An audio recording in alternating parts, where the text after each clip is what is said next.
നിയോഗത്താലി ഭാഗം 13. ഉറങ്ങണം, നമുക്കല്ല എനിക്ക്. മോൻ തൽക്കാലം ഇന്ന് ക്ലാസ്സിൽ എടുത്തത് പോയിരുന്നു പഠിച്ചേ. നാളെ ഞാൻ ക്വസ്റ്റ്യൻ ചോദിക്കും. അപ്പോൾ അത് തൊട്ട് എല്ലാം ക്ലീശ തന്നെ ആയിക്കോട്ടെ, അല്ല പ്രാണനാഥ. മനുവിൻ്റെ താടിത്തുമ്പിൽ അവൻ ചെയ്ത പോലെ തിരിച്ചും വിരലുകളാൽ കളം വരച്ചു സച്ചു. അങ്ങനെയാണോ? എന്നാ പഠിക്കാട്ടോ ടീച്ചറെ. പിന്നെ ഇതിൽ മാത്രം ഞാനങ്ങ് നിർത്തൂല. ഹോംവർക്ക് ചെയ്യുമ്പോൾ എല്ലാതരം ഹോംവർക്കും എനിക്ക് കംപ്ലീറ്റ് ചെയ്യണം. അപ്പോൾ ടീച്ചർ റെഡിയല്ലേ പഠിക്കാനും പഠിപ്പിക്കാനും? അവളുടെ വിരലുകൾ പിടിച്ചെടുത്ത് സച്ചുവിൻ്റെ കണ്ണിലേക്ക് മിഴിനട്ട് വിരൽ തുമ്പിൽ മുത്തങ്ങൾ നൽകിക്കൊണ്ട് ഒറ്റ കണ്ണിറുക്കി മനു. അതുവരെ ഉണ്ടായിരുന്ന കുറുമ്പൊക്കെ മാറി ആകെ ഒരു വെപ്രാളം പൊതിഞ്ഞു അവളിൽ. മറുത്തൊന്നും പറയാൻ നിൽക്കാതെ പുതപ്പെടുത്ത് പുതച്ചുകൊണ്ട് തിരിഞ്ഞങ്ങ് കിടന്നു. ഒരു പൊട്ടിച്ചിരിയോടെ അവളെ നോക്കി മനുവും. ദിവസങ്ങൾ പിന്നെയും ഓടിമറിഞ്ഞു. സച്ചുവും മനുവും കൂടുതലെടുത്തു. കലഹങ്ങൾ കുറവും പ്രണയം കൂടുതലും. ആദ്യമൊക്കെ ഒരു ശല്യം പോലെ തോന്നിയ സനൂപ് ഇപ്പോൾ കുറച്ച് ഫ്രണ്ട്ലിയാണ് സച്ചുവിനോട്. അതിൻ്റെ കുശുമ്പ് ആവോളമുണ്ട് മനുവിന്. എന്നും രാവിലെ ബസ് സ്റ്റോപ്പ് വരെ മനുവിൻ്റെ ബൈക്കിലും ബാക്കി ബസ്സിലുമാണ് അവളുടെ യാത്ര. വൈകുന്നേരം പാർക്കിംഗ് ഏരിയയിലൂടെ കടന്നു പോകുമ്പോൾ കണ്ണുകൾ കൊണ്ട് യാത്ര പറയുന്നതും സ്ഥിരം പ്രവൃത്തികളിലൊന്നായി. അടുത്ത് എപ്പോഴും അവൻ്റെ ഫ്രണ്ട്സോ അല്ലെങ്കിൽ അവരെ തന്നെ നോക്കി മൈഥിലിയോ ഉണ്ടാകാറുണ്ട്. മിക്കപ്പോഴും ദിവസങ്ങൾ ഒരൊഴുക്കിൽ കടന്നുപോയിക്കൊണ്ടിരുന്നു. അതുപോലെ അവരുടെ പ്രണയവും. ഒന്ന് വേഗം എടുക്കണ്ടേ സച്ചു. വീക്കെൻഡിൽ വീട്ടിലേക്കുള്ള സാധനം വാങ്ങാൻ ഇറങ്ങിയതാ മൂവരും. മനുവിൻ്റെ തിരക്കുകൂട്ടൽ കണ്ട് ചുണ്ടൊന്ന് ചുളുക്കി ഗോഷ്ടി കാണിച്ച് മുൻപോട്ട് നടന്നവൾ. ഇപ്പോൾ ചെറിയ കുട്ടികളെപ്പോൾ എല്ലാ കുറുമ്പുകളും കാണിക്കാറുണ്ട് മനുവിനോടവൾ. ഓരോന്നും അവൻ ആസ്വദിക്കാറുമുണ്ട്. പിന്നെയും പിന്നെയും ഓരോ സാധനത്തിൻ്റെയും പ്രൈസ് നോക്കി ഒന്നും എടുക്കാതെ മുൻപോട്ട് നടക്കുന്നവളെ കണ്ട് അവന് വിറഞ്ഞു കയറി. ഇതിലും ഭേദം അക്കിരണിൻ്റെ അടുത്ത് പോയി നിൽക്കുന്നതായിരുന്നു. ഹൈപ്പർ മാർക്കറ്റിൽ തലങ്ങും വിലങ്ങും ഓടുന്നവളെ കണ്ട് പിറുപിറുത്തുകൊണ്ട് അവൻ കിരണിനെ തിരിഞ്ഞു നോക്കി. പെങ്ങളെ പർച്ചേസിങ്ങിന് സഹായിക്കാമെന്ന് പറഞ്ഞ് കൂടെ വന്നവനാ ഇപ്പോൾ കൊത്തിക്കൊണ്ട് നടക്കുന്നത്. എവിടെ പോയാലും കുറുകാൻ ഭാഗത്തിന് ഏതെങ്കിലും ഒരു തിരെ വളച്ചു വെച്ചിട്ടുണ്ടാവും. എന്നാൽ സീരിയസ് ആയി ഒരെണ്ണം മരുന്നിന് പോലും എടുക്കാനുമില്ല. ഇതുപോലെ പാറിപ്പറന്ന് നടക്കേണ്ട ഞാനല്ലേ ഇപ്പോൾ ഇങ്ങനെ? എല്ലാം വിധി. ഒരു ദീർഘശ്വാസം എടുത്ത് വിട്ട് മുൻപോട്ട് നടന്നു. സച്ചുവിൻ്റെ കൂടെ മെഡിക്കൽ സെക്ഷനിലൂടെ നടക്കുമ്പോൾ റാക്കിൽ കണ്ട സാധനത്തിൽ അവൻ്റെ കണ്ണൊന്ന് തിളങ്ങി. സച്ചുട്ടി. മുൻപിലുള്ളവനെ നോക്കി അവനൊന്ന് നീട്ടി വിളിച്ചു. ബാമിൻ്റെ പ്രൈസ് നോക്കി വിലയിരുത്തുന്നവൾ അവനെ നോക്കാതെ ഒന്ന് മൂളിക്കൊടുത്തു. ചേട്ടൻ്റെ മോളൊട്ടിക്ക് ചോക്ലേറ്റ് ആണോ ഇഷ്ടം, സ്ട്രോബെറി ആണോ ഇഷ്ടം? താളത്തിലുള്ള ചോദ്യത്തിന് നിഷ്കളങ്കമായാണ് ഉത്തരം കിട്ടിയത്. എനിക്ക് ചോക്ലേറ്റ് മതി കേട്ടോ, ഇപ്പോൾ വാങ്ങിത്തരുമോ? ഐസ്ക്രീമാണെന്ന് കരുതി വിടർന്ന കണ്ണുകളോടെ അവനെ തിരിഞ്ഞു നോക്കിയ സച്ചു അവൻ്റെ കയ്യിലെ പാക്കറ്റ് കണ്ടെന്ന് ഞെട്ടി. അയ്യേ, ഇതായിരുന്നോ വഷളൻ? എനിക്കൊന്നും വേണ്ട ഇത്. വീട്ടിൽ കൊണ്ടുപോയി തന്നെത്താൻ വീർപ്പിച്ച് തട്ടിക്കളിച്ചോ. വാക്കുകളിൽ പറ്റിച്ചതിൻ്റെ പരിഭവം. വൃത്തികെട്ടവൻ. ചുണ്ടൊന്നു കൂട്ടി അവൾ. ദേഷ്യം മുഖത്തേക്ക് വരുത്താൻ ശ്രമിച്ചെങ്കിലും അവൻ്റെ കയ്യിലുള്ള സാധനം അവളുടെ കവിളുകളെ തുടിപ്പിച്ചു. നാണത്താൽ കവിള് ചുമന്നു. മനു ചുറ്റുമൊന്ന് നോക്കി അടുത്തേക്ക് ചേർന്ന് നിന്നു. അവൻ്റെ സാമീപ്യത്തിൽ ആ കണ്ണുകളൊന്ന് പിടഞ്ഞു. ശ്വാസഗതി ഉയർന്നു. കുറച്ചു ദിവസങ്ങളായി അവനിൽ നിന്നും ചുംബനത്തിലുമധികം പലതും ആഗ്രഹിച്ചു തുടങ്ങിയിരിക്കുന്നു മനസ്സും ശരീരവും. എന്നാൽ അടുക്കാൻ ശ്രമിക്കുമ്പോൾ ആഗ്രഹത്തേക്കാൾ അധികം ഭയം വന്നു മൂടുകയും ചെയ്യുന്നു. അവളിൽ വിരിഞ്ഞ ഭാവങ്ങൾ അവനിൽ നിന്ന് മറക്കാൻ എന്നോണം തല താഴ്ത്തി നിന്നു. നമുക്കും വേണ്ടേടി ഇങ്ങനൊരു ദിവസം. ഇപ്പം ശരിക്കും കൊതിയായിട്ട് പാടില്ല. വല്ലാതെ ആഗ്രഹിക്കുന്ന പെണ്ണെ നിന്നെ എൻ്റേത് മാത്രമാക്കാൻ, നിന്നിൽ നിറഞ്ഞു നിൽക്കാൻ, കൈകളാൽ തലോടാൻ, ചുണ്ടുകളാൽ തഴുകാൻ, ശ്വാസത്താൽ പകുത്തെടുക്കാൻ, എന്നിലെ ജീവാംശത്തെ നിന്നിലേക്കൊഴുക്കാൻ, നാം ഒന്നായി മാറാൻ വേണ്ടടാ നമുക്കും. അതുവരെ ഉണ്ടായിരുന്ന കുറുമ്പ് മാറി മറ്റേതോ ഭാവം നിറഞ്ഞു അവൻ്റെ കണ്ണുകളിൽ. ആ ഭാവം അവളെയും ഒരു വേള ഉലച്ചു. സച്ചുവിൻ്റെ കൈകൾ മനുവിൻ്റെ കവിളിനു നേർക്കുയർന്നു. അവളെ ഉറ്റുനോക്കിക്കൊണ്ടിരുന്ന മനുവിൻ്റെ കണ്ണുകൾ കൂമ്പിയടഞ്ഞു. ആ വിരലുകൾ കവിളുകളിൽ തൊട്ടില്ല മട്ടിൽ അവൻ്റെ സൈഡിലുള്ള റാക്കിൽ നിന്നും ഒരു പാക്കറ്റ് വലിച്ചെടുത്തു. മറുകൈയാൽ അവൻ്റെ കവിളിൽ കൈ ചേർത്തു. ചെറുപുഞ്ചിരിയോടെ കണ്ണുമടച്ചു തൻ്റെ മറുപടിക്കായി കാത്തു നിൽക്കുന്നവനെ കണ്ടപ്പോൾ അവളിലും ചിരി വിരിഞ്ഞു. മനുവേട്ടാ. മൂളലിൽ പോലും ലാസ്യഭാവം. ആ കണ്ണൊന്ന് തുറന്നേ. അവളുടെ കൊഞ്ചിയുള്ള പറച്ചിലിൽ കണ്ണു തുറന്നവൻ മുന്നിൽ വിസ്പറിൻ്റെ പാക്കറ്റും പിടിച്ച് ഇളിച്ചു കൊണ്ടിരിക്കുന്നവളെ കണ്ടപ്പോൾ സകല മൂടും പോയവന്. പല്ലുകൾ കടിച്ചൊന്ന് ചെറഞ്ഞു നോക്കി. ഇന്നെങ്കിലും 2 ഡയലോഗ് അടിച്ച് അവളെ വീഴ്ത്തണമെന്ന് വെച്ച് അടുപ്പ് കൂട്ടിയതിലാ ദുഷ്ട വെള്ളം കോരി ഒഴിച്ചത്. പൊടിപ്പോ, നിന്റെ പൊന്നാങ്ങളേതാ അവിടെ, അവൻ്റെ കൂടെ നടത്ത് ബാക്കി പർച്ചേസ്. ദൈവമേ, നിത്യകന്യകനാവാനാണല്ലോ എൻ്റെ വിധി. മനുവിൻ്റെ ദീനരോധനം കേട്ടപ്പോൾ പൊട്ടി വന്ന ചിരി അവൻ്റെ ദേഷ്യഭാവത്തിൽ അവൾ കടിച്ചമർത്തി. ദേഷ്യത്തോടെ അവളെ നോക്കി മുറുമുറുക്കുന്നവനെ പുച്ഛിച്ചുകൊണ്ട് സച്ച് ദൂരെ നിന്ന് ഏതോ പെണ്ണിനോട് കുറുകുന്ന കിരണിൻ്റെ അടുത്തേക്ക് പോയി. ആ പെണ്ണിനെ ഓടിച്ചു വിട്ട് കിരണിൻ്റെ നടുംപുറത്ത് തബല കൊട്ടുന്ന സച്ചുവിനെ നോക്കിക്കൊണ്ട് പാക്കറ്റ് റാക്കിൽ വെക്കുമ്പോഴാണ് പുറകിൽ നിന്നൊരു വിളി കേട്ടത്. മനു, മനു എന്താ ഇവിടെ? തിരിഞ്ഞു നോക്കുമ്പോൾ അവനെയും കയ്യിലുള്ള പാക്കറ്റിനെയും മാറി മാറി നോക്കുന്ന മൈഥിലി. വേഗം തന്നെ അത് റാക്കിൽ വെച്ചു. അത് കിരണിന് വേണമെന്നും പറഞ്ഞപ്പോൾ എടുത്തതാ. ഒരു വളിച്ച ചിരിയോടെ പറഞ്ഞു. എന്നിട്ട് കിരൺ എവിടെ? സംശയം തീരാതെയുള്ള അവളുടെ നോട്ടം കണ്ടപ്പോൾ ശരിക്കും ചൊറിഞ്ഞു വന്നെങ്കിലും ഒന്നും മിണ്ടിയില്ല. കിരൺ നിന്ന ഭാഗത്തേക്ക് മനു ഒന്ന് പാളി നോക്കി. ഭാഗ്യം, പുറംതിരിഞ്ഞാണ് സച്ചു നിൽക്കുന്നത്. ജീൻസും ടോപ്പുമാണ് വേഷം. പെട്ടെന്നാളെ മനസ്സിലാവില്ല. മനുവിൻ്റെ നോട്ടം പോകുന്ന ഭാഗത്തേക്ക് മൈഥിലിയും നോക്കി. അങ്ങോട്ടേക്ക് അവൾ ചുവടുകൾ വെച്ചു. ദൈവമേ, ഇന്നത്തോടെ എല്ലാവരും അറിയുമോ? മനു നെഞ്ചിൽ കൈവച്ചു പോയി. പെട്ടെന്നാണ് അവളുടെ കൂടെ വന്നവർ പോകാമെന്നും പറഞ്ഞ് അവളെ വലിച്ചു കൊണ്ടുപോയത്. പുറത്തേക്ക് നടക്കുമ്പോഴും ഇടയ്ക്കിടെ അവരെ തിരിഞ്ഞു നോക്കിക്കൊണ്ടിരുന്നു മൈഥിലി. പിന്നീട് അധിക നേരം അവിടെ നിൽക്കാതെ രണ്ടിനെയും പെറുക്കിക്കൂട്ടി ഫ്ലാറ്റിലേക്ക് വിട്ടു മനു. ഒരാഴ്ച കഴിഞ്ഞൊരു ദിവസം വൈകുന്നേരം സ്റ്റാഫ് റൂമിൽ നിന്ന് ഇറങ്ങുമ്പോഴായിരുന്നു സച്ചുവിന് അരവിന്ദൻ്റെ കോൾ വന്നത്. അവൾ തിടുക്കത്തിൽ കോൾ അറ്റൻഡ് ചെയ്തു. നാട്ടിൽ നിന്ന് വന്നിട്ടിപ്പോൾ 2 മാസമാവാറായി. എന്നും വിളിക്കുമെങ്കിലും പാലക്കാട് വീട്ടിലേക്ക് പോകാൻ ഇതുവരെ സാധിച്ചിട്ടില്ല 2 പേർക്കും. അവരെ കാണാനുള്ള ആഗ്രഹവും അവളുടെ ഉള്ളിൽ നിറഞ്ഞു കവിഞ്ഞുകൊണ്ടിരുന്നു. ഹലോ അച്ഛാ, എന്താ ഈ സമയത്തൊരു വിളി? വാക്കുകളിൽ നിറയെ ആദിയുണ്ടായിരുന്നു. മറുപുറത്തു നിന്നുമുള്ള മറുപടി അവളിൽ ഉണർന്ന ആദിയേക്കാൾ ഉയർത്തി സന്തോഷം. അരവിന്ദനും കനകയും വർണ്ണികയും നാളെ അവരെ കാണാൻ വരുന്നുണ്ടെന്ന വാർത്ത അവളിൽ ആഹ്ലാദം നിറച്ചു. അവൾ വേഗം തന്നെ മനുവിൻ്റെ നമ്പർ ഡയൽ ചെയ്തു. ഹലോ. ഒരു നിമിഷം കാത്തുനിന്നിട്ടും മറുപടി ഒന്നും കേൾക്കാഞ്ഞപ്പോൾ സച്ചുവിൽ കുസൃതിച്ചിരി വിരിഞ്ഞു. ഒരാഴ്ചയായി പീരീഡ്സ് കഴിയുന്നതും നോക്കി പുറകെ ഉണ്ട് ചെക്കൻ. ഇപ്പോൾ കൺട്രോൾ ഒട്ടുമേയില്ല ആൾക്ക്. ഉമ്മയ്ക്ക് വേണ്ടി പുറകെ നടക്കും. കണ്ണുരുട്ടി നോക്കിയാൽ പിന്നെ അല്പസമയം അടങ്ങി നിൽക്കും. പിന്നെ വീണ്ടും പുറകെ വരും. ഉമ്മ വയ്ക്കാൻ സമ്മതിക്കാത്തത് കൊണ്ട് തന്നെ ആൾ രാത്രി ഞാൻ ഉറങ്ങുന്നതും നോക്കിയിരിക്കാറുണ്ട്. മയങ്ങി എന്ന് കരുതി നെറ്റിയിലും കവിളിലും കൺപീലിയിലും നറുമുത്തം നൽകുന്ന മനുവിനെ ഉള്ളാലെ ആഗ്രഹിക്കാൻ ഇപ്പോൾ ഞാനും തുടങ്ങിയിരിക്കുന്നു. രാവിലെ മുതൽ ഉമ്മയും ചോദിച്ച് പുറകെയുണ്ട് ആൾ.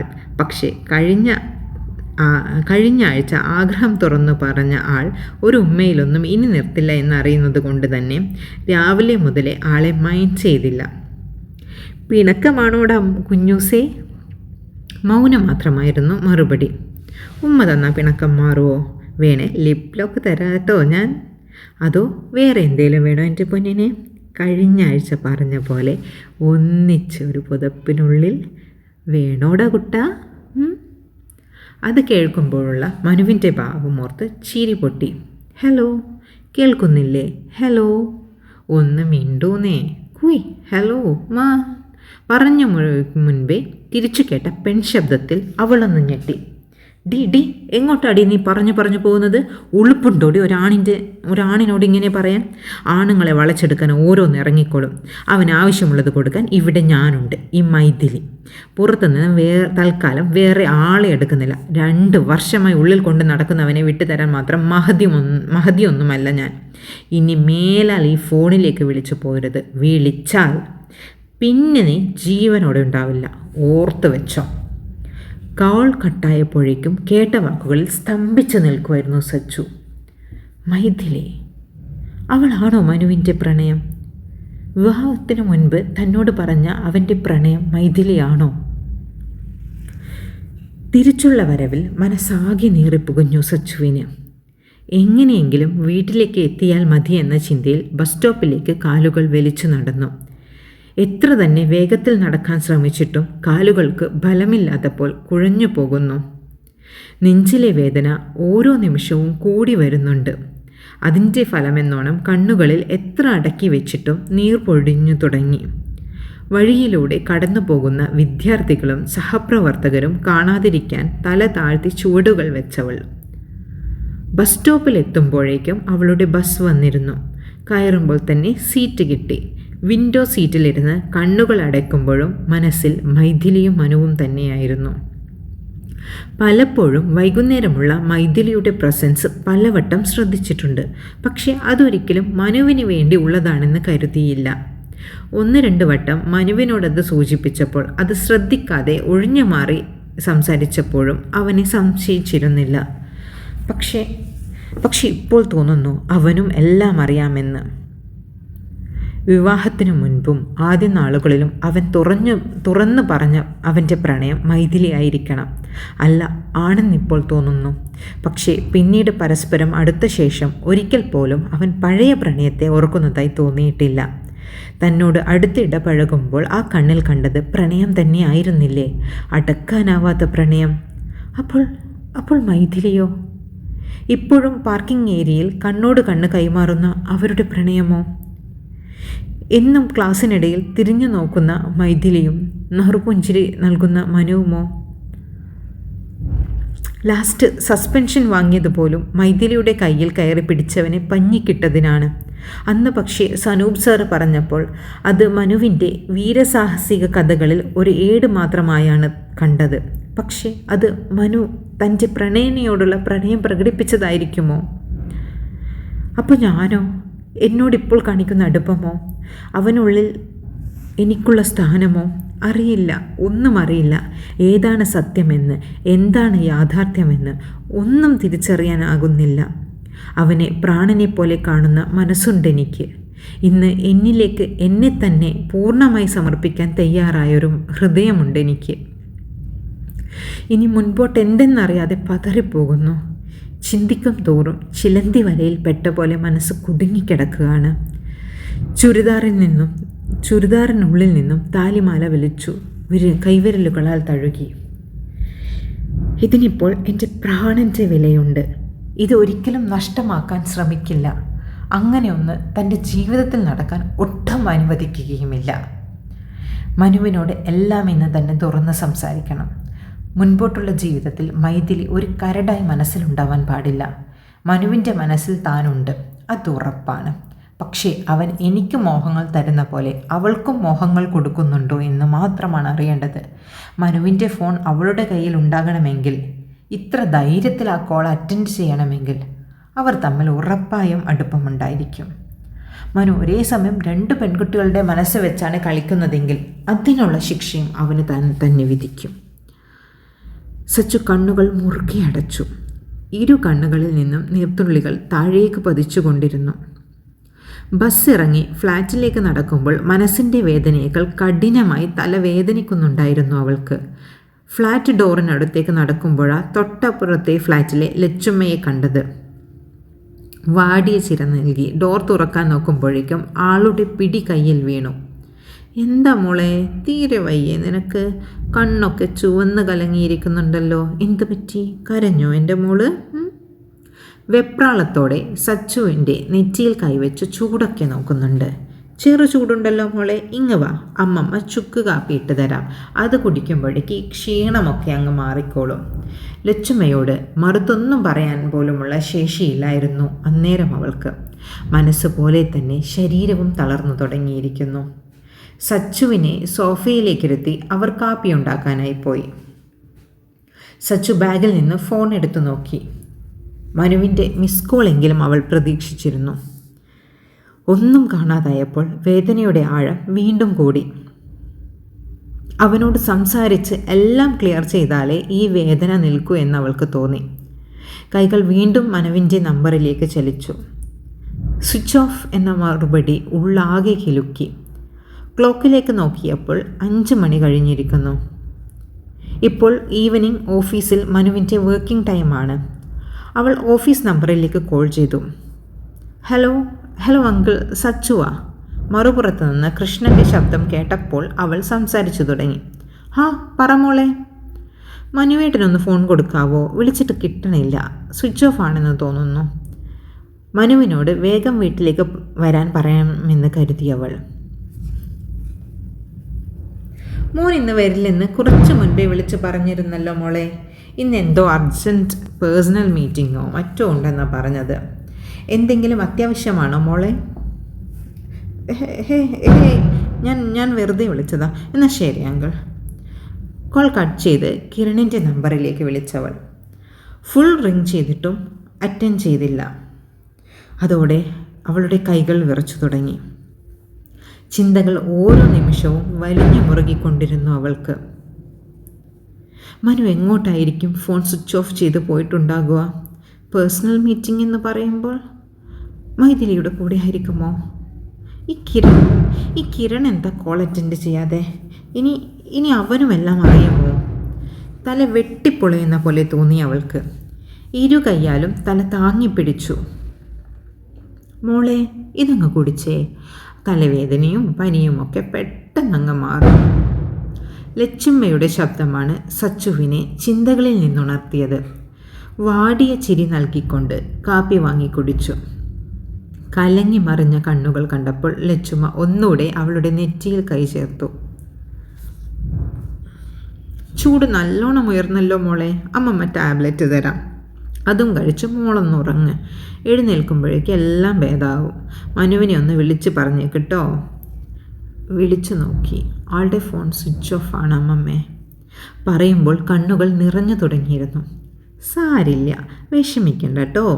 മനു വരുന്നവരെ മോൾ ഇവിടെ അമ്മമ്മയുടെ കൂടെ റൂമിൽ കിടന്നോ. ഒറ്റയ്ക്ക് അങ്ങോട്ട് പോകണ്ട.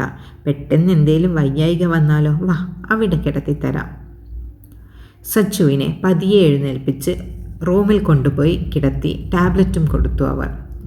യദുവും തീർത്ഥയും എത്താൻ രാത്രിയാവും. അവർക്കിന്ന് ഈവനിങ് ഷിഫ്റ്റാണ്. അവരുണ്ടായിരുന്നേ ഹോസ്പിറ്റൽ പോകാമായിരുന്നു. സാരില്ല, അമ്മമ്മ ഭാമൊക്കെ പുരട്ടി തന്നിട്ടുണ്ട്. വേഗം മാറൂട്ടോ. കണ്ണടച്ചു കിടന്നു. വാതിൽ ചാരി ലച്ചുമ്മ പോയപ്പോൾ വീണ്ടും അവളുടെ കൈവിരലുകൾ കിരണിൻ്റെ നമ്പറിലേക്ക് നീങ്ങി. ക്യാച്ച്! വാട്ടർ ബോട്ടിൽ മനുവിന് നേരെ എറിഞ്ഞുകൊണ്ട് കിരൺ വിളിച്ചു പറഞ്ഞു. ടവലിൽ വിയർപ്പൊപ്പിക്കൊണ്ടിരിക്കുന്നവൻ ഒരു കൈയാൽ ബോട്ടിൽ പിടിച്ചെടുത്ത് വെള്ളവും കുടിച്ചു. ഇന്നത്തെ കളി സൂപ്പറായിരുന്നില്ലേ? എത്ര നാളായി ഇതുപോലൊന്ന് കളിച്ചിട്ട്. റെസ്റ്റിംഗ് ചെയറിലിരുന്ന് ആൽഫിയുടെയും മിഥുനിൻ്റെയും കളി വീക്ഷിച്ചുകൊണ്ട് കിരൺ പറഞ്ഞു. കോളേജിലെ ടെന്നീസ് കോർട്ടിലായിരുന്നു അന്നേരം അവർ. അയ്യോടാ, കളിയോടുള്ള ഇഷ്ടം അതിയായി അങ്ങ് കരകവിഞ്ഞൊടുകുവാണല്ലോ വാക്കുകളിൽ. കിരണിനെ ചുഴിഞ്ഞു നോക്കി മനു. നിനക്ക് മനസ്സിലായില്ലേ? കിരൺ ഒന്ന് ഇളിച്ചു കാട്ടി. തലയൊന്നാട്ടി മനു. ആരെയാ നീ കൊത്താൻ നോക്കുന്നേ? ആളെ അറിയാനുള്ള ആകാംക്ഷ നിറഞ്ഞു മനുവിൽ. മൈഥിലിയില്ലേ, അവളുടെ കൂടെയുള്ള ഒരു വെള്ളപ്പച്ച, എന്തായിരുന്നു അതിൻ്റെ പേര്? ഗ്രീഷ്മ. ആ കൊച്ചിന് എന്നെ കാണുമ്പോൾ ചെറുതായി ഒരു ഇളക്കമില്ലേ എന്നൊരു സംശയം. ആ പേരൊന്ന് നീ സൂക്ഷിച്ചോട്ടാ. മനു നാക്കി ചിരിച്ചു. എന്തേ? സച്ചുവിനേക്കാൾ സൂപ്പർ പേരാ ഗ്രീഷ്മ. അതിലെന്ത് സൂക്ഷിക്കാൻ? കിരൺ തിരിച്ചു പുച്ഛിച്ചു. ഉവ്വ്. അടുത്ത് തന്നെ ഒരു ജ്യൂസ് ചലഞ്ചിന് സ്കോപ്പ് കാണുന്നുണ്ട്. ഈശ്വരോ രക്ഷതു. മനു കൈ രണ്ടും മുകളിലേക്ക് വിടർത്തി പറഞ്ഞു. അതൊക്കെ പോട്ടെ, അവളെ വളക്കാൻ നീ ഞങ്ങളെക്കൊണ്ട് എന്തിനാണ് ഇവിടെ കിടന്ന് വിയർപ്പൊഴുകിപ്പിച്ചേ? ഓഫീസിൽ പോകാൻ പോലും വിട്ടില്ലല്ലോടാ നീ. നേരത്തെ പോകാൻ പറ്റാത്തതിൻ്റെ അസ്വസ്ഥത മനു പ്രകടിപ്പിച്ചു. പിണങ്ങാതെട ചക്കരെ. ഉച്ചയ്ക്ക് ആ ഗ്രീഷ്മ പറയുക എൻ്റെ ടെന്നീസ് കളി അവളുമാർക്ക് ഭയങ്കര ഇഷ്ടമാണെന്ന്. ഇപ്പോഴെന്താ കളിക്കാതെ എന്ന് ചോദിച്ചപ്പോൾ അപ്പോഴത്തെ ആവശ്യത്തിന് ഇന്ന് വൈകുന്നേരം ഉണ്ടെന്ന് അറിയാതെ പറഞ്ഞു പോയടാ. കിരൺ അവൻ്റെ പറ്റിയ അമളി ഓർത്ത് ചൂളിക്കൊണ്ട് പറഞ്ഞു. എന്നിട്ട് ഫസ്റ്റ് റൗണ്ട് പോലും പൂർത്തിയാവും മുൻപ് അവളന്മാർ കോട്ട് വിട്ടല്ലോ. അത്രയ്ക്ക് സൂപ്പർ കളിയായിരുന്നോടാ നിൻ്റെ കളി. കണ്ടപാടെ കണ്ടം വഴി ഓടി അവളന്മാർ. ഇവളന്മാർക്ക് വേണ്ടി എൻ്റെ സച്ചൂട്ടിയെപ്പോലും നോക്കാൻ സമ്മതിച്ചില്ലല്ലോടെ തിണ്ടി നീ. സച്ചുവിനെ വൈകുന്നേരം കാണാത്തതിൻ്റെ സങ്കടം കിരണിൻ്റെ നെഞ്ചിൽ തീർത്തവൻ. ഈ ഒരു പ്രാവശ്യത്തേക്ക് നീ ഒന്ന് ക്ഷമി, ഇതുകൊണ്ട് നിനക്കും ഉപകാരമേ ഉണ്ടാവൂ. സ്റ്റാമിന വർദ്ധിപ്പിക്കാലോ, ആവശ്യം വരും. തൽക്കാലം നീ പെങ്ങളെ വിളി. മനുവിനെ തണുപ്പിക്കാൻ കിരൺ ആഞ്ഞു ശ്രമിച്ചു. മനു വേഗം ബാഗ് ഓപ്പൺ ചെയ്ത് ഫോൺ തപ്പി നോക്കി. ബാഗിൽ എങ്ങും ഫോൺ കണ്ടില്ല. ഡാ, എൻ്റെ ഫോൺ കാണുന്നില്ല. പരവേശത്തോടെ മനു ബാഗിലും ഇട്ടിരിക്കുന്ന പാൻറ്റിൻ്റെ പോക്കറ്റിലും മാറി മാറി തപ്പി നോക്കി. ഓ സോറിടാ, ടേബിളിന് മുകളിൽ നിൻ്റെ ഫോൺ കണ്ടപ്പോൾ ഞാൻ അതെടുത്ത് എൻ്റെ ബാഗിലിട്ടിരുന്നു, മറന്നുപോയി. ബാഗിൽ നിന്ന് 2 പേരുടെയും ഫോൺ പുറത്തേക്കെടുത്ത് മനുവിൻ്റെ ഫോൺ അവൻ്റെ കയ്യിൽ വെച്ചു കൊടുത്തു. ഓ ഷിറ്റ്, ഇത് സ്വിച്ച് ഓഫ് ആയിപ്പോയി. നിൻ്റെ ഫോണൊന്ന് നോക്കട്ടെ. കിരൺ അവൻ്റെ ഫോൺ മനുവിന് നീട്ടി. 26 മിസ്ഡ് കോൾ. കിരണിൻ്റെ ഫോണിൽ സച്ചുവിൻ്റെ മിസ്ഡ് കോളിൻ്റെ എണ്ണം കാണി മനുവിൻ്റെ പല്ലുകൾ ഞെരിഞ്ഞു. അവൻ കിരണിനെ തുറച്ചു നോക്കി. തെണ്ടി, അവളെങ്ങാനും ഇന്ന് എന്നെ അടുപ്പിച്ചില്ല, നിൻ്റെ മരണം എൻ്റെ കൈകൊണ്ടായിരിക്കും. ആറ്റുനോറ്റ് കിട്ടിയ എൻ്റെ ആദ്യ രാത്രി ഈ തെണ്ടി കാരണം മുടങ്ങും എൻ്റെ ദൈവമേ. മനുവിൻ്റെ പരിഭവം കണ്ട് കിരണിന് ചിരി പൊട്ടി. അച്ചോടാ, ഇന്ന് കുഞ്ഞൂസിൻ്റെ മധുവിധുരാവുകളും സുരഭിലയാമങ്ങളുമാണെന്ന് നേരത്തെ പറയണ്ടായിരുന്നോ? അറിഞ്ഞിരുന്നെങ്കിൽ നിന്നെ നേരത്തെ റിലീസ് ചെയ്തേനെ ഞാൻ. മനുവിൻ്റെ ഷോൾഡറിലൂടെ കൈയിട്ട് ചേർത്ത് പിടിച്ചു കിരൺ. ഹാടാ, ഇതൊക്കെ ഞാൻ എല്ലാവരോടും കൊട്ടിപ്പാടി നടക്കാം. കിരണിൻ്റെ കൈ തട്ടി മാറ്റിയവൻ. ഹോയ്, പിണങ്ങാതെ കാറല്ലേ, നീ പെങ്ങടെ നമ്പറിലേക്ക് തിരിച്ച് വിളിക്കേ. നിന്നെ വിളിച്ചിട്ട് കിട്ടാഞ്ഞിട്ട് ചിലപ്പോൾ പേടിച്ചിട്ടുണ്ടാവും അവൾ. മനു വേഗം തന്നെ സച്ചുവിൻ്റെ നമ്പറിലേക്ക് വിളിച്ചു. ഫുൾ റിങ് ചെയ്തിട്ടും കോൾ അറ്റൻഡ് ചെയ്തില്ല. വീണ്ടും വീണ്ടും വിളിച്ചു കൊണ്ടിരുന്നു. പക്ഷേ മറുപുറം പ്രതികരണമൊന്നുമില്ലാതെ തുടർന്നു. മറുപടി ഇല്ലാതെ കട്ടായി പോകുന്ന മിസ്ഡ് കോളുകളുടെ എണ്ണം മനുവിന് സച്ചുവിൻ്റെ പിണക്കത്തിൻ്റെ ആഴം കാണിച്ചു കൊടുത്തു. ഒരുവിധം കയ്യും കാലും പിടിച്ച് പുറകെ നടന്ന് കരയ്ക്കെത്തിച്ച വഞ്ചി ഒന്ന് തുഴയാൻ പോലും ഇന്ന് സമ്മതിക്കുന്നില്ലെന്ന് ഒരുവിധം അവൻ ഉറപ്പായി. പക്ഷേ അവൻ പ്രതീക്ഷിക്കുന്നതിലും അപ്പുറം പ്രശ്നങ്ങളാണ് അവനെ അവിടെ കാത്തിരിക്കുന്നതെന്ന് ആ നിമിഷം അവൻ അറിഞ്ഞില്ല. തുടരും. കഥ ഇഷ്ടമാവുകയാണെങ്കിൽ എന്നെ സബ്സ്ക്രൈബ് ചെയ്യാൻ മറക്കല്ലേ കേട്ടോ. ഇന്നലെയും ഞാൻ പറഞ്ഞു, എന്നിട്ടും അധികം ആരും ചെയ്തില്ല. ഒന്ന് സബ്സ്ക്രൈബ് ചെയ്യടോ. എത്ര പേര് വായിക്കുന്നുണ്ട്. നിങ്ങളുടെ ഒരു സബ്സ്ക്രിപ്ഷൻ കൊണ്ട് എൻ്റെ ജീവിതം മാറി മറിയും. പ്ലീസ് മറക്കാതെ സബ്സ്ക്രൈബ് ചെയ്യണേ. Please please please. നാളെ അടുത്ത ഭാഗവുമായി വീണ്ടും വരാം കേട്ടോ. Bye bye.